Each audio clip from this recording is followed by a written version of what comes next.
Cognitive Wakaba is an interesting boss in that you can probably take her out at an extremely low level, like under 25, or even around 22, 23. And the reason for that is because the only thing you really need in order to beat her is Shiki-Ouji. And you probably already have a Shiki-Ouji when you fought Kaneshiro.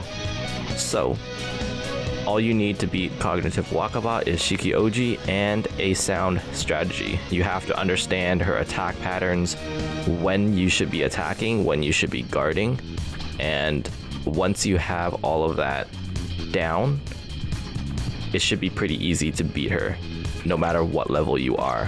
However, I will go through some of the equipments that I have.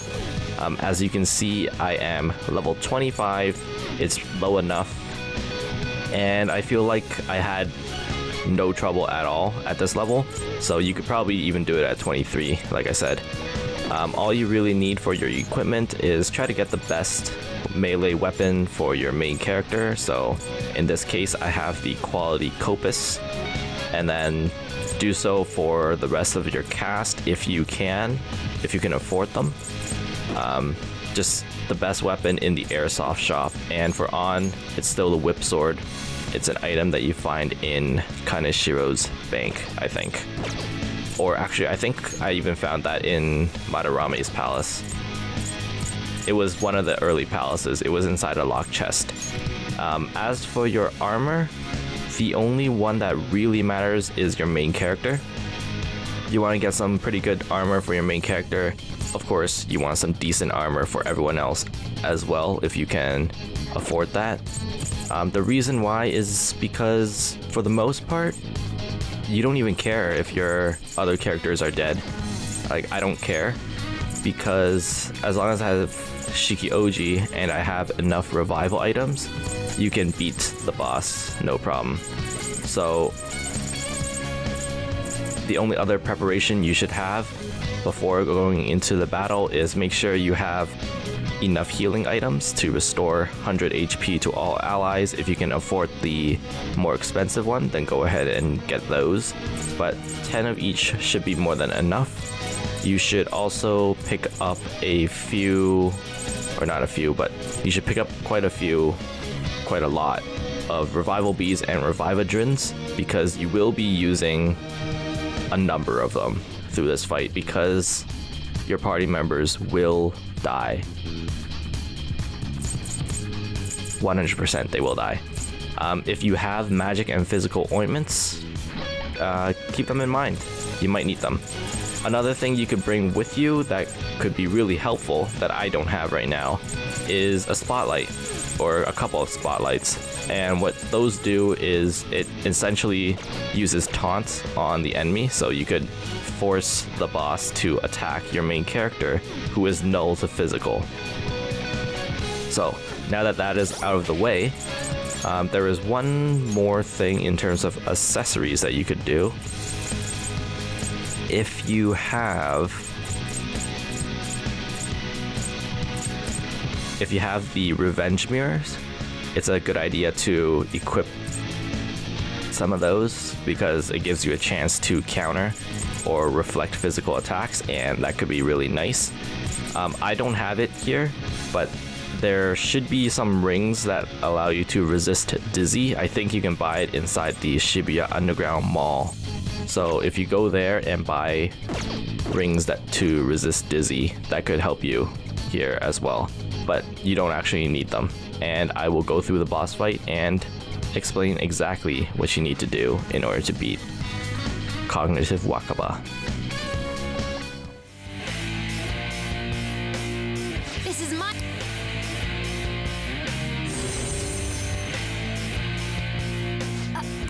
shoot it! Cognitive Wakaba Ishiki is extremely easy if you know what you're doing. So first things first, the battle starts with you being able to shoot a ballista. It doesn't really matter who you decide to send. I like to do it with Ryuji first, because he's actually weak to this wing blast here. So you probably don't want him in your party.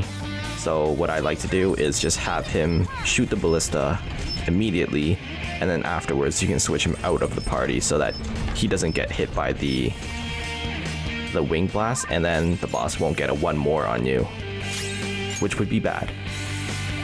Now you can see my strategy here is to simply guard with everyone. And what that does is it prevents your party members from being hit with Dizzy. Now it doesn't really matter for your two side characters. It's most important to have that guard to prevent Dizzy on your main character, because your main character is going to be on Shiki-Ouji for the entire fight, which renders all of her attacks except for Wing Blast useless. And as long as you are guarding, you can't get hit by any ailments. So as long as the boss is flying, you want to be guarding. And now when she goes down, you want to very quickly get some debuffs on her if you want, or you could just go ahead and attack her straight out. I find that Marakunda actually has quite a lot of value, especially if you can't afford to make as many hits as you normally would. Having that Marakunda gives you that little extra bit of damage, and it's nice. I also switched to Kinky here, I think. Yep. And the reason for that was just so I could get a little extra bit of damage because of the increased strength. It would be nice if you could get Tarukaja on your party members before this phase as well, but for the most part, you just want to do as much damage as you can, and probably have one member either on or Morgana, if you have Morgana in your party at the moment, to be healing everyone. It's only really important to have your main character at full health, because you should expect that as soon as the 3 turns are up, your members will die. So make sure you switch back to Shiki-Ouji on the 3rd turn that she's down, because she's going to get back up and she's going to start attacking afterwards. Thanks. Sorry. And what I did here was I had Makoto guard, and the reason for that was because I planned on having Makoto use the ballista next. So all you really need when the 3 turns are up is you just need to make sure one of your party members is still alive, because at the start of your turn this happens. As long as one member is alive, you can send them to shoot the ballista. And what I ended up doing was I sent On instead, because it's a little rarer for On to survive. So I thought that if I send On now, it will be easier for me to keep Makoto alive for the next round. So now that On is on the ballista, we just guard with everyone, prevent the Dizzy if we can, and on the 2nd turn, she will fire the arrow.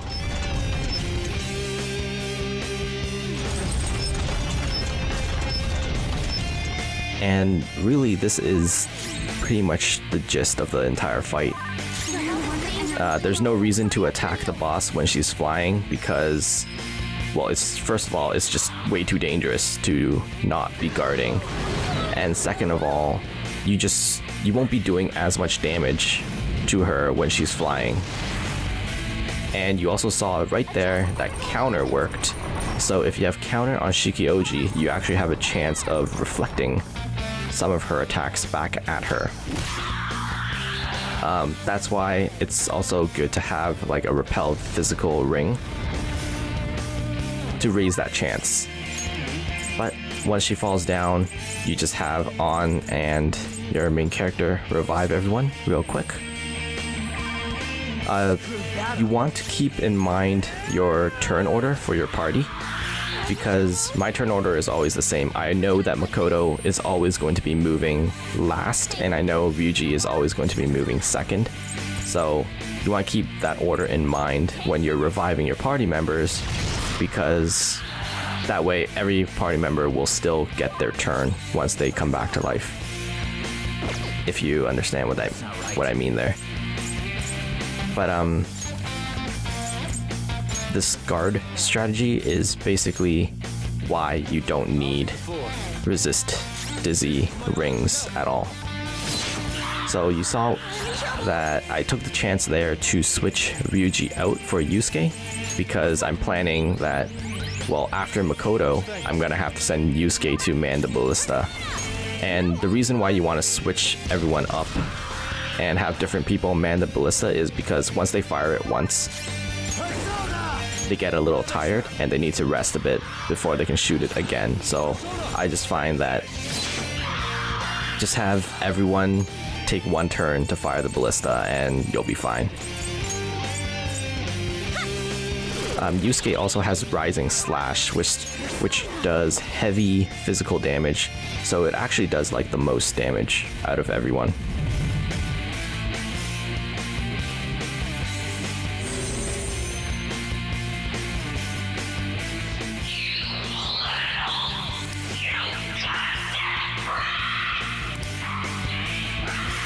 But once she gets down to about halfway, she starts using Dreadful Scream, which inflicts despair, which again doesn't really matter as long as you have your main character defending.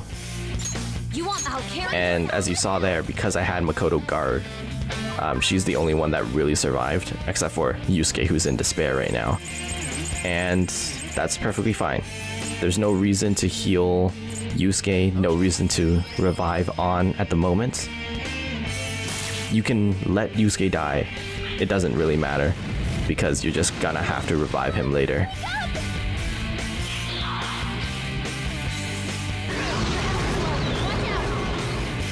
I got a little lucky there because I couldn't guard because I had to heal myself because Yusuke was in despair and he couldn't heal for me. I got lucky that I didn't die or get hit by Dizzy there. Using it.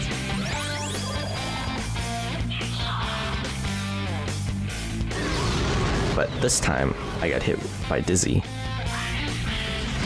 Still, it doesn't really matter because you can't get hit. You can't get technicaled as long as you're null to physical, unless she decides to use Wing Blast twice in a row, which I don't think she can do. I'm not entirely sure, so don't quote me on that. But it would be pretty unlucky if she did that to you. So when you're dizzy, you have a chance to miss. Like you have a much higher chance to miss. So what I do here is instead of attacking with my main character is I decide to start using him for some support instead. I'll try this. Yeah, so the reason why I had to revive Yusuke before on there was because if I revived on, then Yusuke would have lost his turn because Yusuke goes second in my party order. Thank you. So that's why it's important to keep in mind the order of your party members. And here I decide to switch on out for Morgana because really this is the best time you have to switch people in. This is my other self. Oh, if you're wondering how I'm able to switch party members, that is a skill you get for the Hifumi Confidant link. Hifumi Togo, the shogi player. And if you don't have the Confidant with her to switch party members, you might have some trouble with this. But I think you can actually, each party member just needs to rest like once. So you just can't have them shoot the ballista consecutively. You could probably just have them take a break for like a few turns. So you should still be able to work it out, but being able to switch them in and out is actually really helpful. So I recommend getting that Confidant if you don't have it. I don't need a child to find me, and children I don't need should be killed. So something that Morgana has that is actually really helpful in this fight is that Morgana can also use Mapatra or Patra, and that clears Dizzy. So if for some reason you really need to clear your Dizzy, then Morgana can always do it. You want to use... You want me to fire it? Yeah, so you can see here, Really? You want me to... Makoto says the ballista is really heavy and she needs to rest. So you send Morgana, and you pretty much expect the other two to die. It's time. There. And when the bird starts flying, you actually have turns to buff yourself up. So you can use Tarukaja and Rakukaja on yourself if you want, because she's not going to attack you until Futaba says she's coming back down, like this.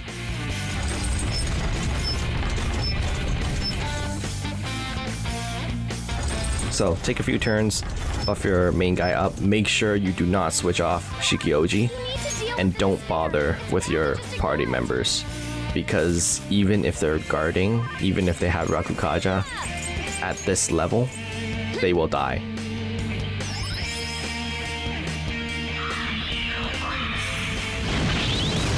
But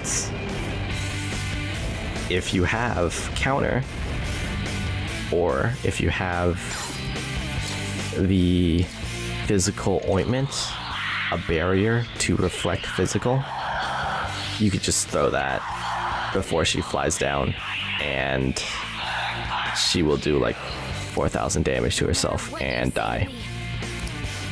So it's actually a really, really easy boss fight. And that's it.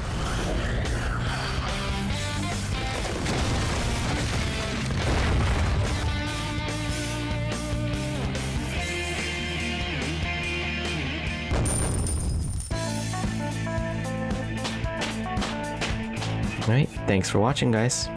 It's a step forward. And I'll see you guys next time. Bye.